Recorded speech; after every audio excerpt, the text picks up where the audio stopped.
Ayan mga kalapatid, nahuli na natin yung tukod. Oh, ito na siya. Huli na natin ang tukod guys. Tingnan natin ang singsing at kung bakit ganyan siya maglakad.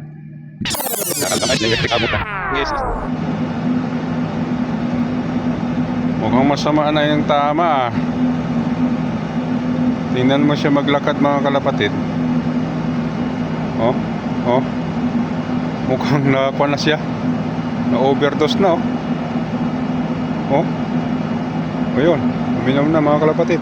Magandang hapon mga kalapatid. Ayan mga kalapatid, napansin ko yung tukod ay nandito na naman. Ayan siya mga kalapatid oh.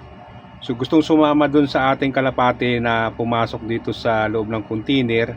Kaya binigyan natin ng patuka doon para siya ay mahuli natin at matingnan natin yung kanyang singsing.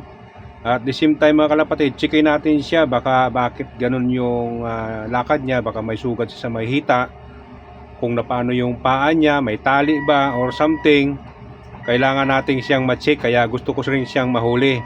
Pero duda ko talaga mga kalapatid, ito ay magpapahuli sa akin kasi yung ulo niya ay nakikita ko na naglalaway na siya dun sa masarap na pagkain ng ating young bird. Ayan, maya maya mga kalapatid ay papasok na rin yan. Ayan na, tinitikman na niya yung patuka mga kalapatid. Papasok na. Ayan na, sabay hila ko na yan mga kalapatid. Oh, sarado ang pinto. Walang papasok. Ayan na mga kalapatid. Ayan mga kalapatid, nahuli na natin yung tukod. Oh, ito na siya.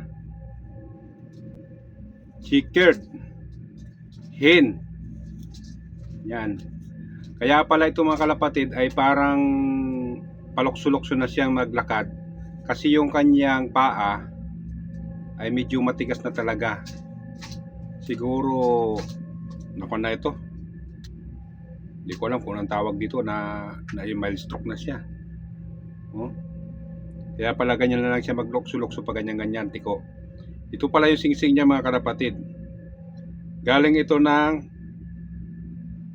Iran Union. Yan, 2020. May edad na pala to. Ito ang number ng singsing niya 585388. Tapos dito sa kulay blue meron siyang 2465. Ayan. Dahil sa ayaw kong mabas at ayaw kong mag-angkin ng hindi sa akin, sabi nga nung ating mga follower, ito ay papakawalan na uli natin. Kaya samahan nyo ako sa labas mga kalapatid. Yan.